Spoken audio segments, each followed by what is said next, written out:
Welcome my dear rockers, कैसे हो आप सभी। एक गरीब किसान को खेत में एक सोने की मूर्ति मिलती है, लेकिन फिर पता चलता है कि जो इस मूर्ति को टच करता है या जिसके पास ये मूर्ति होती है वो अपने आसपास के लोगों का कत्ल कर देगा और खुद भी बुरी मौत मरेगा। ऐसा कौन सा शाप है इस मूर्ति के अंदर और ये किन किन लोगों के साथ में जाती है और फिर उन लोगों का क्या होता है, ये सब बहुत ही इंटरेस्टिंग और थ्रिलिंग तरीके से दिखाया गया है। और ये कहानी 15वीं सेंचुरी में शुरू होकर प्रेजेंट में एंड होती है। इस मूर्ति का राज जानने के लिए और इसे अपने पास रखने वालों के साथ क्या होता है ये जानने के लिए वीडियो को एंड तक जरूर देखिए दोस्तों।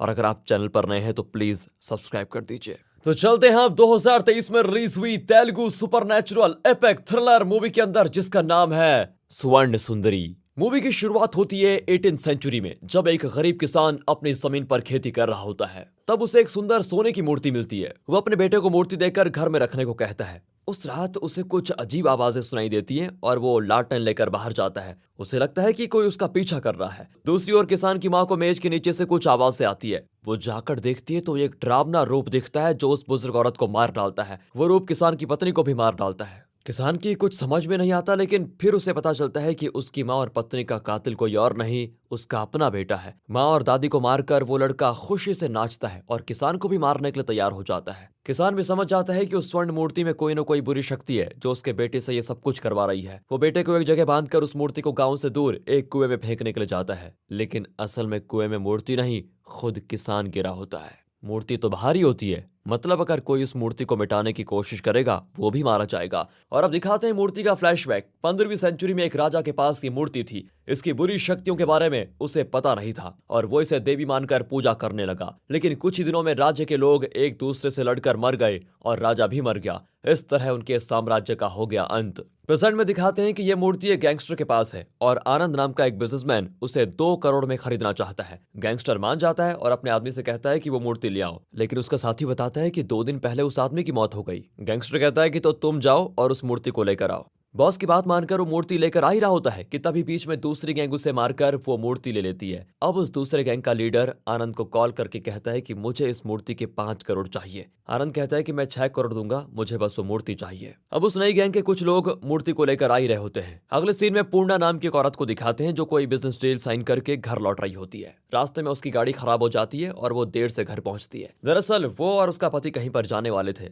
लेकिन पूर्णा के देर से आने से वो फ्लाइट मिस कर देते हैं। फिर दूसरी फ्लाइट बुक करके वो एयरपोर्ट के लिए निकलते हैं। तभी रास्ते में वो एक एक्सीडेंट को देखते हैं। दरअसल वो नई गैंग जो मूर्ति लेकर जा रही थी, उनकी गाड़ी का एक्सीडेंट हुआ था। पूर्णा उनकी मदद करने जाती है, लेकिन इतने में एम्बुलेंस आ जाती है तो पूर्णा और उसका पति, जिसका नाम विश्वास है, वो एयरपोर्ट चले जाते हैं। दूसरी ओर श्रद्धा नाम की एक आर्कियोलॉजिस्ट को दिखाते हैं जो बिजनेसमैन आनंद की माँ है। वो उस मूर्ति की फोटो देखते ही घबराकर कहती है, इसे मत खरीदो, ये शापित मूर्ति है। अगर इसे तुमने खरीदा तो हमारा पूरा परिवार मौत के घाट उतार जाएगा। लेकिन आनंद उसकी एक नहीं सुनता। तब श्रद्धा अपने बचपन को याद करके बहुत रोती है। यहाँ पर एक ट्विस्ट रिवील होता है कि पूर्णा अपने पिछले जन्म में श्रद्धा की माँ थी और श्रद्धा के पिता यानी पूर्णा का हस्बैंड एक कलेक्टर था। पूर्णा, उसका पति और उसकी बेटी यानी श्रद्धा एक पुराने लेकिन सुंदर घर में रहने गए जहां पर ढेर सारी पुरातन चीजें रखी हुई थी। श्रद्धा को खासकर वहां रखा हुआ पुराना पियानो बहुत पसंद आ गया और वो अपने पापा से पियानो बजाना सीखने लग गई। उस रात पूर्णा को अजीब आवाजें आने लगी। बिजली नहीं थी तो वो कैंडल लेकर आवाज की दिशा में जाती है और एक पेंटिंग के पास रुकती है। तभी उसे एक औरत के रोने की आवाज आती है, पर इतने में उसका पति वहां कर उसे कमरे में लेकर जाता है। अगले दिन पूर्णा का ससुर यानी कलेक्टर का पिता वहां पर आ जाता है। उसे भी रात को एक औरत की रोने की आवाज आती है। वो ऊपर के कमरे में जाता है जहां से वो आवाज आ रही थी। वहां पर एक लड़की कुर्सी पर बैठी होती है। कलेक्टर भी अपने पिता के पीछे जाता है। तब कलेक्टर के पीछे एक औरत खड़ी दिखती है। अब अगले सीन में दिखाते हैं कि कलेक्टर की मौत हो गई है और सबको लगता है कि किसी औरत ने कलेक्टर को मारा है, पर वो कौन थी इसका कुछ पता नहीं चलता। पूर्णा, उसकी बेटी श्रद्धा, पूर्णा के ससुर, तीनों बहुत रोते हैं। लेकिन तब कोटी नाम का एक जमींदार उस घर में आता है और अपनी बेटी को आवाज देने लग जाता है। पूर्णा के ससुर पूछते हैं तो वो कहता है कि मैं अपनी बेटी शांति को ढूंढ रहा हूँ। ससुर कहते हैं कि इस नाम से तो यहाँ पर कोई भी नहीं रहता। लेकिन तभी ऊपर से आवाज आती है कि पिताजी, मैं यहाँ हूँ। कोटी ऊपर जाता है तो उस कमरे में एक औरत होती है जो कहती है कि पिताजी, आपने आने में बहुत देर कर दी। आपने अपनी पूरी जायदाद मेरे नाम कर दी और मेरी शादी भी करवाई, पर मेरे पति ने मुझ पर बहुत शोषण किया और इस घर में मेरा कत्ल कर दिया। आप खुद ही देख लीजिए। और तब हमें दिखाया जाता है कि शांति को उसका पति बहुत मारता था। एक दिन इनकी लड़ाई हद पार कर गई और शांति के पति ने उसे चाकू से मार डाला। जब कोटी को ये बात पता चली तो उसने अपने दामाद को मार डाला और खुद भी मर गया। दरअसल कोटी खुद एक आत्मा है, मतलब शांति, उसका पति और कोटी, इन तीनों की आत्माएं इस घर में रहती हैं और इन आत्माओं की लड़ाई चलती रहती है। कोटी ने चेतावनी देता है कि हम तीनों की मौत की असली वजह है एक मूर्ति जो इसी घर में है। उसी की वजह से हम मरे और हमारी आत्माएं इस घर में भटक रही है। आप लोग जल्दी से जल्दी ये घर छोड़कर चले जाइए, वरना वो खूनी मूर्ति आपको भी मार डालेगी। अब ससुर पूर्णा और श्रद्धा से कहते हैं कि हमें यहाँ से निकल जाना चाहिए, लेकिन पूर्णा और श्रद्धा उसकी तरफ देखती भी नहीं। अचानक बाहर से किसी की चिल्लाने की आवाज सुनाई देती है तो पूर्णा बाहर जाकर देखती है। वहां पर उसके ससुर मरे पड़े होते हैं। पूर्णा की समझ में नहीं आता कि यह सब कैसे हुआ और कौन कर रहा है ये। उस रात पूर्णा को पियानो की आवाज आती है। वो हॉल में जाकर देखती है कि श्रद्धा पियानो बजा रही है, लेकिन फिर वो आईने में देखती है कि उसका पति श्रद्धा को सिखा रहा है। पूर्णा घबराकर श्रद्धा को अपने पास बुला लेती है और कहती है, बेटी हमें यहाँ से अभी चले जाना चाहिए, इस घर में जरूर कोई बुरी शक्ति है। तब श्रद्धा के पिता की आत्मा उससे कहती है कि बेटी वो बुरी शक्ति तुम्हारी माँ है, उसी ने मुझे और तुम्हारे दादाजी को मार डाला। दरअसल जब पूर्णा इस घर में पहली बार आई थी तो उसे रसोई में वही मूर्ति मिली थी जो सदियों पहले उस राजा को और उसके बाद एक किसान को मिली थी। जैसे पूर्णा ने उस मूर्ति को हाथ में लिया, उसके अंदर वो दुष्ट शक्ति आ गई और फिर वो एक एक करके अपने परिवार के लोगों को मारने लगी। उस रात कलेक्टर के पीछे जो औरत दिखी थी वो पूर्णा थी। अपने बारे में ऐसा खतरनाक सच जानकर पूर्णा डर गई और उसे लगा कि शायद वो अपनी बेटी को भी मार डालेगी। इसलिए उसने श्रद्धा को अपने नौकर को सौंप दिया और अपनी बेटी से वादा किया कि अगर मेरा अगला जन्म हुआ तो मैं तुमसे जरूर मिलूंगी। फिर पूर्णा ने उस मूर्ति को हाथ में लेकर खुद को जला दिया और वहीं मर गई। श्रद्धा अपनी माँ को जलते हुए देखकर बहुत रोई और अब प्रेजेंट में उस दिन की याद श्रद्धा को फिर रुला देती है। श्रद्धा को यकीन है कि उसकी माँ ने फिर जन्म लिया होगा और शायद वो मूर्ति भी उसी के पास होगी। वो अपनी असिस्टेंट को अपनी माँ की फोटो देकर कहती है कि इसे ढूंढो। अब वो पता लगाती है कि बैंगलोर में एक लड़की है जो ऐसी दिखती है। कट करके पूर्णा और विश्वास को दिखाते हैं जो बिजनेस के सिलसिले में एक बहुत बड़ी कंपनी के सीईओ से मिलने आए हैं। वहां आरती नाम की एक लड़की अपने बॉयफ्रेंड जय के साथ आई होती है। इनके अलावा जगन नाम का एक यंग आदमी और परमानंद नाम का एक ज्योतिष भी आया होता है। वो सभी एक ही समय पर लिफ्ट में चढ़ते हैं। लास्ट में हाउसकीपर भी लिफ्ट में चढ़ जाती है। फिर लिफ्ट ऊपर जाने लग जाती है। इस बिल्डिंग में लगभग 35 फ्लोर हैं। बीच में लिफ्ट रुक जाती है। ये देखकर सिक्योरिटी के लोग कहते हैं कि हम सीसीटीवी पर देख रहे हैं, आप लोग फिक्र मत कीजिए, लिफ्ट मेंटेनेंस के लोग थोड़ी देर में आकर ठीक कर देंगे। मेंटेनेंस वाला आकर चेक करता है और कहता है लिफ्ट में तो कोई प्रॉब्लम नजर नहीं आ रही है, फिर ये रुक कैसे गई, पता नहीं, मेरी समझ नहीं आ रहा है। लिफ्ट के अंदर अब लाइट फिकर होने लग जाती है और फिर बंद हो जाती है। डर के मारे जगन पूर्णा से लिपट जाता है। फिर लाइट आ जाती है। तब आरती लिफ्ट की सीलिंग का डोर खोल देती है।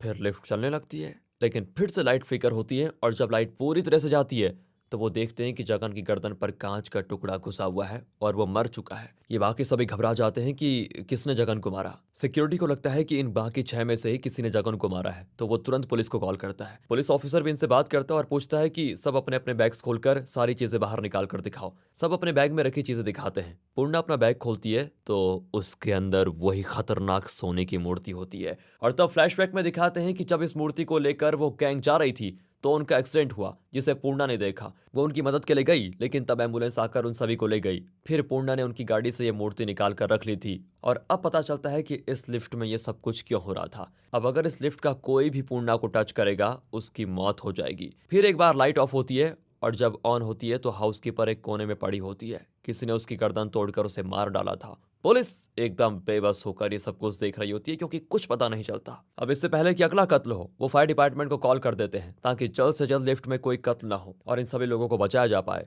पर उनके आने में देरी भी हो सकती है तो सिक्योरिटी कहता है हमारे पास एक लिफ्टमैन है जिसे हम 30वें फ्लोर से नीचे उतार सकते हैं। फिर वो एक एक करके सभी को ऊपर ला सकता है। फाइनली लिफ्टमैन हथौड़ा और कुछ टूल्स लेकर 30वें फ्लोर की रस्सी से नीचे उतरता है। अब एक के बाद एक मौत को देखकर विश्वास पूर्णा से कहता है कि मैं तुम्हारे साथ अपनी पूरी जिंदगी जीना चाहता हूँ, तुम डरो मत, मैं कैसे भी करके तुम्हें यहाँ से बचा कर ले जाऊंगा। वो ये सब कुछ कह ही रहा होता है कि अचानक लिफ्टमैन के हाथ से हथौड़ा फिसल कर गिरता है और लिफ्ट के खुले हुए सीलिंग से होकर हथौड़ा ठीक विश्वास के सर पर लग जाता है। फिर क्या था, विश्वास स्पॉट पर ही मर जाता है। पूर्णा की भी कुछ समझ में नहीं आता और वो फूट फूट कर रोने लग जाती है। अब पुलिस ऑफिसर कंफ्यूज होता है कि ये चल क्या रहा है यार, हर 5 मिनट में एक न एक कोई मर रहा है। इसी बीच श्रद्धा बैंगलोर पहुंच जाती है और वो एक चर्च के फादर से मिलती है। फादर बताते हैं कि तुम्हारे गले में ये जो माला है वो साधारण माला नहीं है, बल्कि उससे तुम उस मूर्ति को कंट्रोल कर सकती हो। अगर तुमने अपनी माला को जमीन पर त्रिकोण आकार में फैलाकर उसके बीच उस मूर्ति को रख दिया तो उस मूर्ति को और उसके अंदर की दुष्ट शक्तियों को तुम नाश कर सकती हो। लिफ्ट के अंदर दिखाते हैं तो 5 मिनट बीत गए और परमानंद कोई मंत्र जाप करके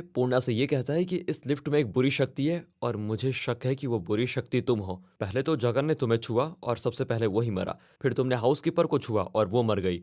फिर तुमने अपने पति को छुआ, वो भी मर गया। पूर्णा घबरा कर कहती है कि सर ये आप क्या कह रहे हैं, मैं ऐसा क्यों करूंगी, प्लीज ऐसा मत कहिए। ये कहकर वो अनजाने में परमानंद को भी टच कर देती है। परमानंद कहता है हे भगवान मेरी आत्मा को शांति देना, इस चुड़ैल के हाथों मरने से तो अच्छा है मैं खुद ही मर जाऊं। और ये कहकर वो अपनी ही माला से अपना गला घोंट कर मर जाता है। इस तरह पूर्णा की वजह से लिफ्ट के लोग मर रहे हैं और अब बाकी बचे हैं आरती और जय। अगले 5 मिनट उनके लिए 5 जन्म जैसे हैं। तीनों घबराए हुए होते हैं। वो पूर्णा से कहते हैं कि हमारे पास मत आना। 5 मिनट बाद लाइट ऑफ होकर ऑन होती है तो जय के गले में कांच का टुकड़ा होता है और वो मर चुका था। 5 मिनट के बाद फिर आरती भी इस तरह कांच के टुकड़े से मर जाती है। क्या कम से कम पूर्णा जिंदा बचेगी? देखते हैं चलो। अगले सीन में पूर्णा किसी तरह उस लिफ्ट से बाहर निकलती है और टेरेस पर जाकर उस मूर्ति के साथ नीचे कूद पड़ती है। उसने ऐसा क्यों किया, ये जानने के लिए कुछ देर पहले का चलिए फ्लैशबैक देखते हैं। आखिर में पूर्णा के छूने से आरती मारी गई, लेकिन जब पूर्णा ने आरती को टच किया था उसे कुछ महसूस हुआ। दरअसल 15वीं सेंचुरी में जब ये मूर्ति बनी, पूर्णा अपने पहले जन्म में एक राजकुमारी थी।